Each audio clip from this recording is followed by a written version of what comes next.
I always have to just kind of settle down and figure out where whatever story I'm going to tell starts.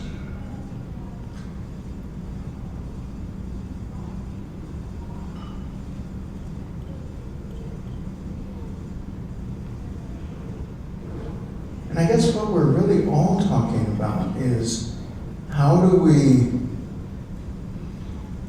just go ahead and create the communities that we want? How do we know that we have that power? And how do we find the people that we're going to co-create with together? I've been working in community for a long time.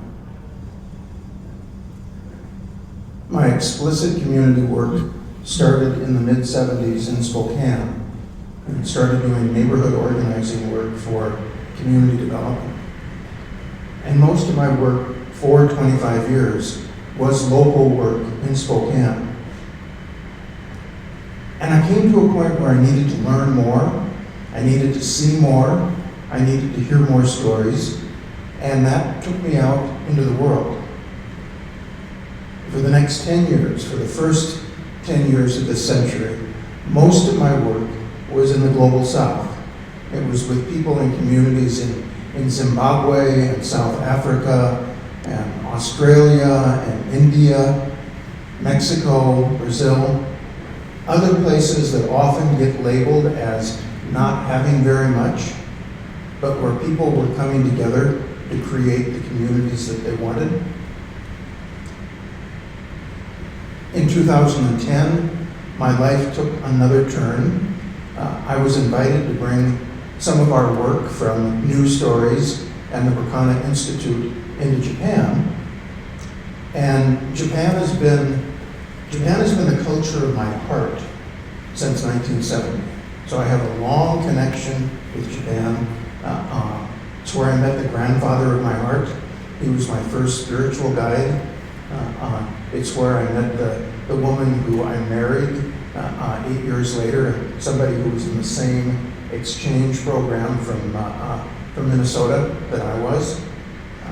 It's where our daughter has had her only grandfather. So I've had a deep personal connection with Japan. 2010 was just this delightful time of bringing some of our work around communities, community resilience, and around dialogue into Japan.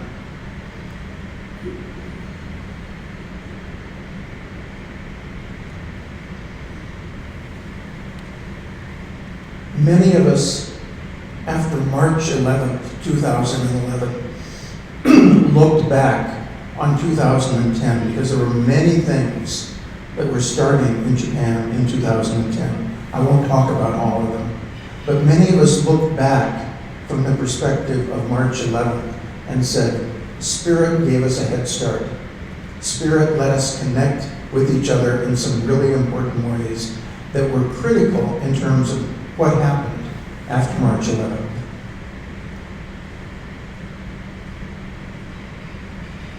Over the next couple of days, our focus is not disaster.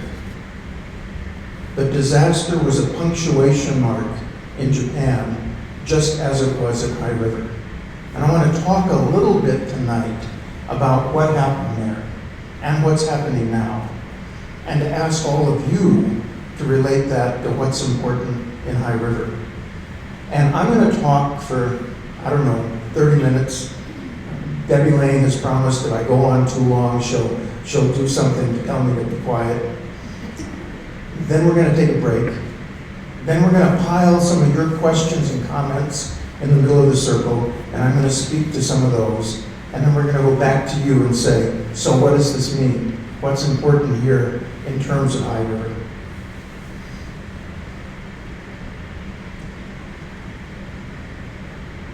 To set the context, on March 11th, 2:45 in the afternoon, there was a 9.0 magnitude earthquake just off the coast of northeast Japan. 45 minutes later, a tidal wave that was around 20 meters high, moving at approximately 100 kilometers an hour, clobbered the coast. The next day, the reactors at Fukushima started to explode. By the time the dust started to settle, there were 500,000 people who were without jobs or without homes or both, and there were 20,000 people who were dead or missing. This was like a really big deal.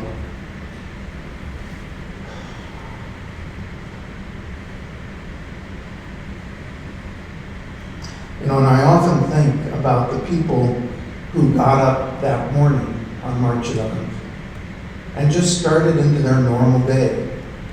It was graduation time in Japan, and I've talked to people who talked about going off to the high school for their son's graduation. And just as the graduation ceremony was over, this hit. And all of a sudden, their life was completely different. I was in Spokane at the time. It was the middle of the night.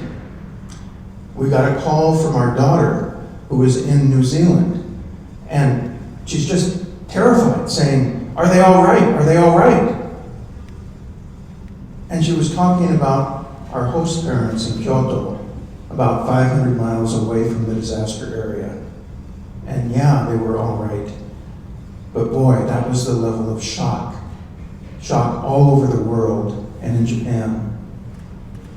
A few weeks later, I was on a plane back to Japan because I knew that some of the work we'd done in 2010 in terms of creating spaces like this was going to be really important in the disaster area.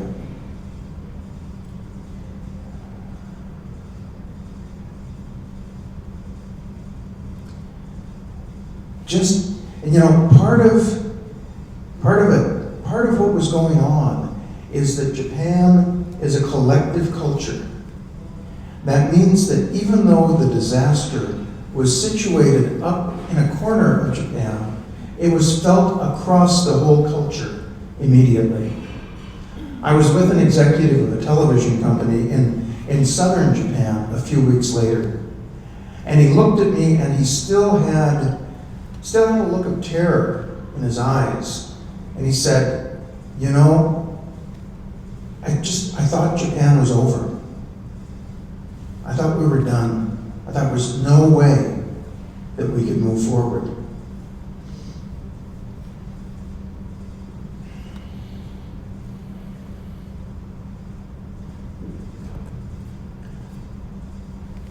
Part of the work that I've been doing in 2010 was we were using different ways to convene communities, bring them together to talk about what was important, setting in circles like this. What do we want? How are we going to do it? How are we going to do it now? And we'd actually scheduled a kickoff meeting for that work in 2011. We almost canceled it.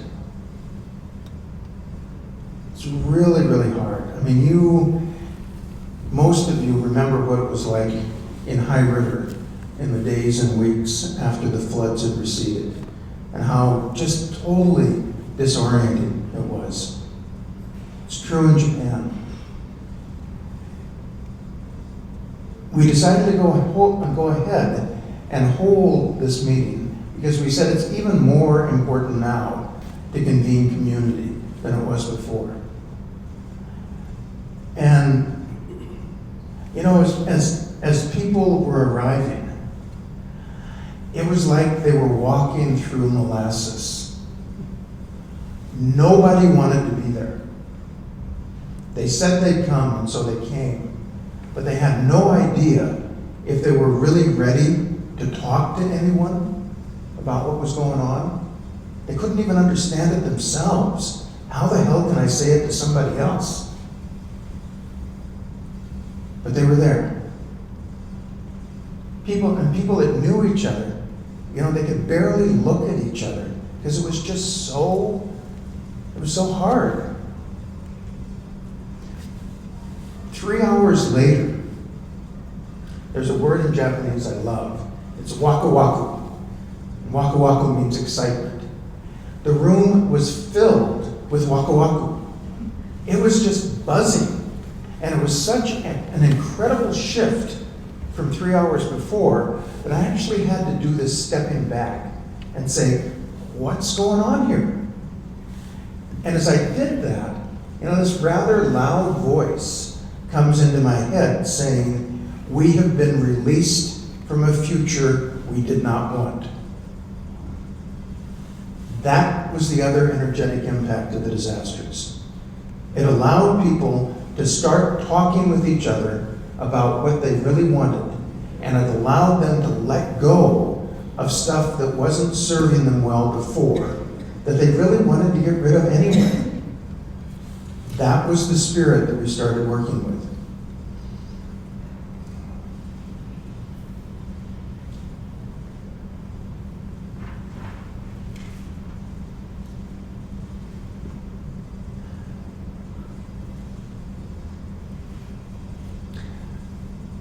Stereotypes exist for a reason.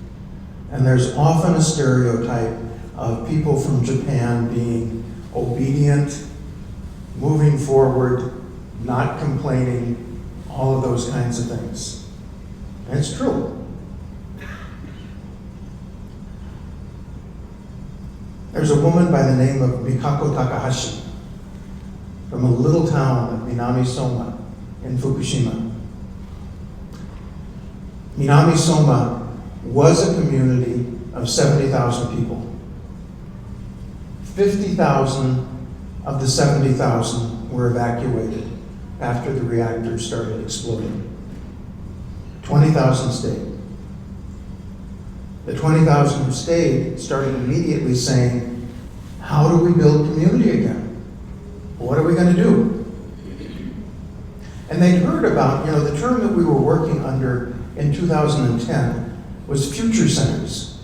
We're creating spaces, we called them future centers, where people came together to think about what kind of a future they wanted and how they were going to get it. Mikako and some of her colleagues said, we don't have any idea what those future centers are, but it's pretty clear we need one. So let's start one, and we'll start it with a future fair. And we've never done a future fair before, but we need it, so let's figure out how to do it. They organized it. It's kind of a little bit like tonight. They got, okay, maybe 50 people, maybe 100 people. Maybe they'll come and join us. And they were pretty overwhelmed when more than 1,000 people showed up. I've heard this story so many times from Mikako that I feel like I was there. There was the after party after the future fair. And Mikako, who runs a laundry in Minami Soma, stood up and said, they used to say that people in Minami Soma were polite and waited for government to tell us what to do. We're not waiting anymore. They knew that they had to move on. They knew that they had to step forward and begin building the community they wanted. It's really unusual behavior in Japan. There's an expression that some of you may have heard of the nail that sticks up gets pounded down. Now, it's a dynamic that is present in most collective cultures, and probably even in some cultures that aren't necessarily collective. If you stand out, if you stand up for what you want, you're likely to get smacked and told to get back in your place. But things were so overwhelming in the Northeast Japan region that people had to start standing up. Government could not do it. There was just too much to do, and it all had to be done now. Here's the remarkable part. When people started standing up in Japan, they continued to stand together. And I don't know if this is as true in Canada as it is in the United States, but in the United States, we're really good at standing up. But as soon as we stand up, we go, everybody goes off and does their own thing. We're not very strong at standing together. But what started to happen in Japan was that people started standing up for what was important to them. And they said, the only way that I can stand is if I'm standing with you. We have to do this all together, or we can't do it at all. And then, besides, why would we want to? Why would we want to do it alone when we could do it together?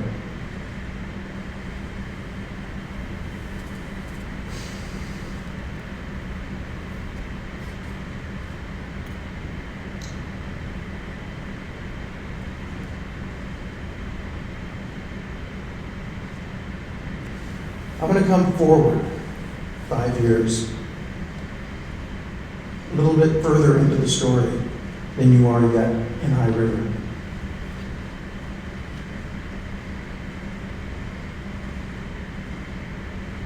I'd have to say, honestly, that in some ways, things are worse now than they've ever been. It is a long road. It takes time to create new community. It takes, you mentioned perseverance. 5 people show up. Do you quit? No. You find a way to go ahead. But it's really, really hard. In Japan, especially for the first 2 or 3 years after the disasters, there was a ton of outside resources in the form of government money, a lot of volunteers, a lot of people from outside coming in. Some of that was helpful. A lot of it wasn't, but it still happened. And then it stopped. Money was gone. The attention was gone.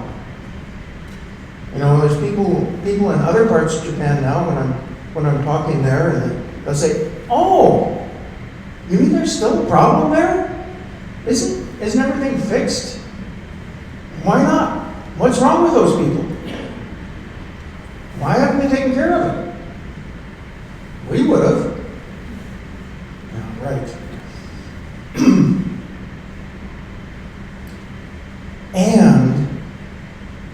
And the opportunities are still tremendous.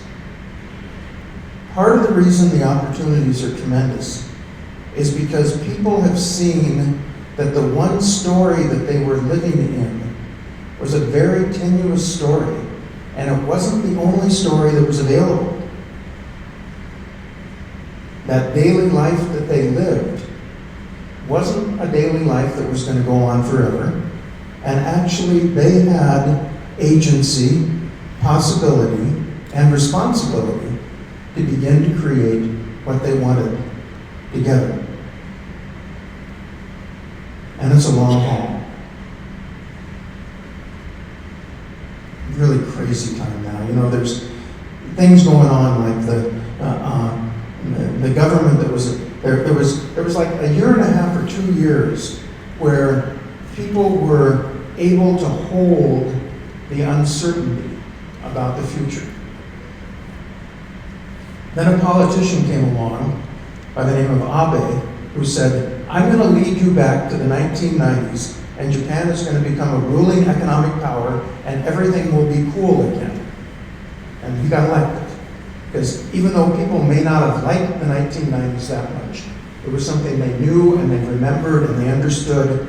And let's just go back there, because this being in uncertainty and not knowing what we're going to do is too darn hard. So he got elected. And one of his great strategies, it's a strategy that politicians have used all over the world, was let's have the Olympics. Works every time.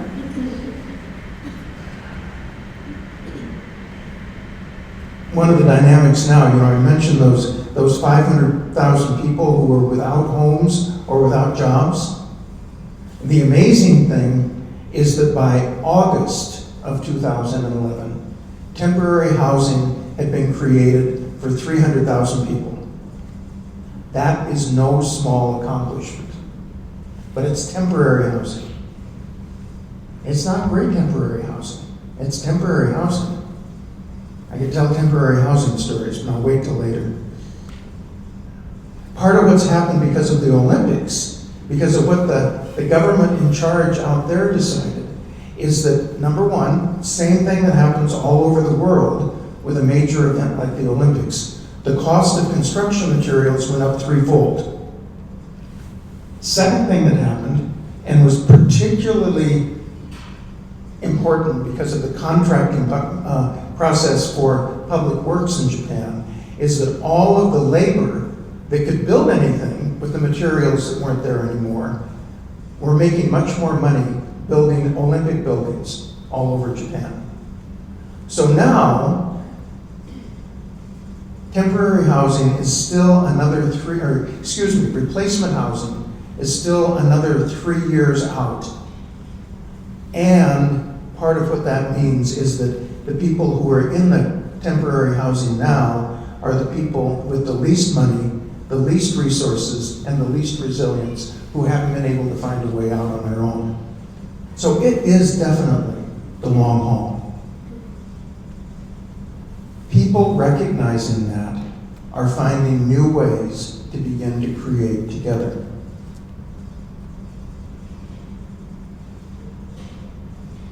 When we were having a planning meeting earlier today, Shelley said to me, "You got to tell that story about the guy with the broom." So I'm going to tell the story about the guy with the broom. Because even though this shift in Japan, this disaster in Japan, was in the Northeast, as I said, collective culture, it's felt all over the place. This phenomena of people standing up and standing together, it's happening all over the place. It's been a major shift in Japan. Had a chance to, my work in Japan now is not only in the disaster area, but it's across the rest of the country, and it's with people who are finding other ways of building community.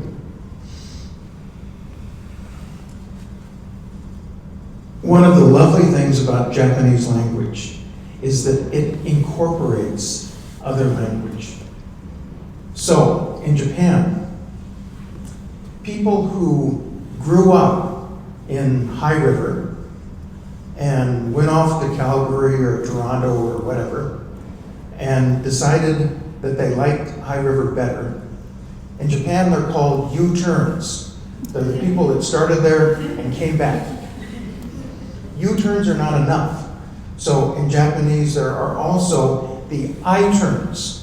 And the I-turns are people that didn't start in High River, but like, I think some of you fit this, but who ended up coming to High River because they thought it was going to be a pretty cool place to be. So this is a story about one I-turn, a fellow by the name of Osama. He went to a village of 1,000 people in Shikoku, which is one of the smaller islands. Japan has four major islands, and this is the smallest. And he was part of a learning community that I was working with. And for the first 6 months, he went there, and he showed up with his hands. And wherever he could see someplace to help, he stepped in and he helped. Japan has a declining population. It has a declining young population, especially in rural areas. In this small village that he went to, 3 years before, the elementary school had been closed because there weren't enough children anymore. And during his first 6 months there, he kept noticing that school. And he'd just kind of look at it, and he'd go on doing whatever he was doing. He kept noticing it. And finally, after 6 months, he went to somebody who was in charge and said, can I go take a look at that school? And he'd been there for 6 months. They knew he wasn't going to do anything weird. Trusted him. So the guy kind of scratched his head and said, well, I guess so. Gave him the key. He went in, started looking around, and like the place was really dirty. Nobody had been in there in 3 years. And he noticed a broom. He said, I think I'm just gonna start cleaning this up a little bit. And the way he tells the story is that in a town of 1,000, the mouth-to-ear network is 10 times faster than the internet. So within about 5 minutes, there's somebody knocking on the door. People are polite in Japan, so knocking on the door. He opens the door. This guy says, what are you doing? I'm cleaning. Why are you cleaning? It's dirty. Oh, okay, I'll help. And so 2 of them start cleaning. And, as he's telling this story, part of what I'm getting is that in this village, the pain of closing that elementary school was so great that people in the village didn't see it anymore. They couldn't, their eyes just glazed over it because they didn't want to see it. It hurt too much. So they hadn't noticed it. They'd forgotten it. They tried to forget it, and they were successful. So the second guy starts sweeping. And then somebody else comes, and then somebody else comes. And they're cleaning, and they start looking around. And this is really a beautiful building. And then gets into a conversation. What else could a school be? We've been talking about how we needed a community center. Maybe this school could be that community center. And they started laying the plans for how they would take this school that had been empty and a heart sore for 3 years and to begin to turn it into a place where they could be community together again. That's the energy of co-creation. That's the energy of people stepping forward, seizing an opportunity, and beginning to run with it, and following it wherever it goes. One of the principles that we work from is one of, that's Debbie Lane telling me 5 minutes. Now, I don't know if that means that I've talked for 25, but I'm gonna take to heart what she's saying and move along. So, I know I was saying something about the school. So, this principle of you start anywhere and you follow it everywhere. You don't spend so much time trying to figure out what's the exact place to begin. You work with the energy you've got and you begin to move with it. Yeah, it's one of the really important principles. That's different than collaborating. Collaborating is when we have collectively decided this is something that we want to do. We know enough about where we're headed that we're going to come together and we're going to figure out a plan to do it. And we need both. We need both co-creation and we need collaboration. Last June, Aichi Press in Tokyo published my book about this work in Japan over 5 years. I can't read it. It's really interesting to have a book you can't read. And the way it works in Japan is the publisher decides what the title is going to be, which really freaked me out. I'm waiting for the email. And what's this title that I can't read of the book that I can't read that I wrote? And the email comes, and I had to translate the title to figure out what it was. The best English translation of the title was, "When we cannot see the future, where do we begin?" Google Translate, for those of you who are familiar with the intricacies of the internet, Google Translate has a slightly different translation. The Google Translation title is, "When we cannot see the future, what will we tell the servants?"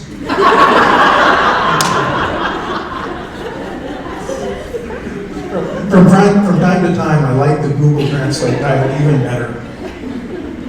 But that title has been a real teacher for me. I loved it. And part of it, they went into a deep discernment about what's the essence of this book. And what they came back with and said was, this book is not about disaster. And really, it's not even about community resilience. It's about what do we do when we can't see the future? And so that question of what do we do when we can't see the future has been one of my important teachers in the last 6 months.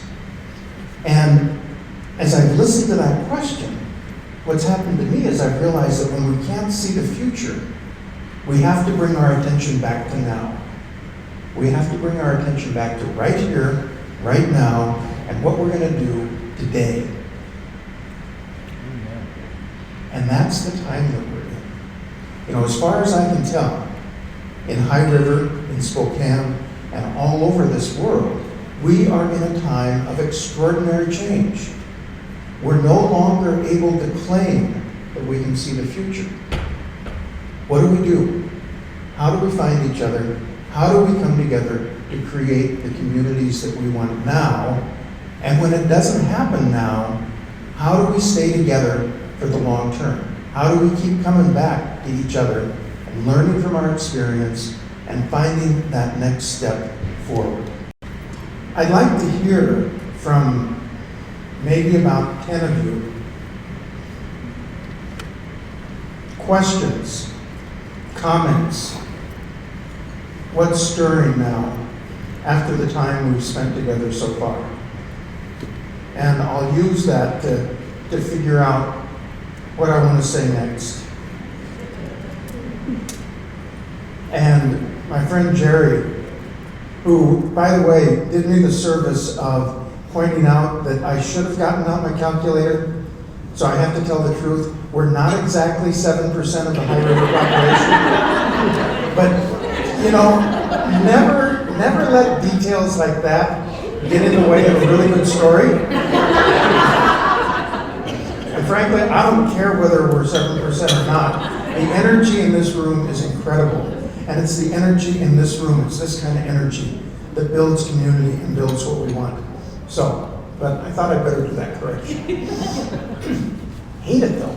So anyway, Terry, so I can make some notes about what you're saying. Terry has agreed to be the person who schleps the microphone around the room. And again, I'd just like to hear what's alive for you right now.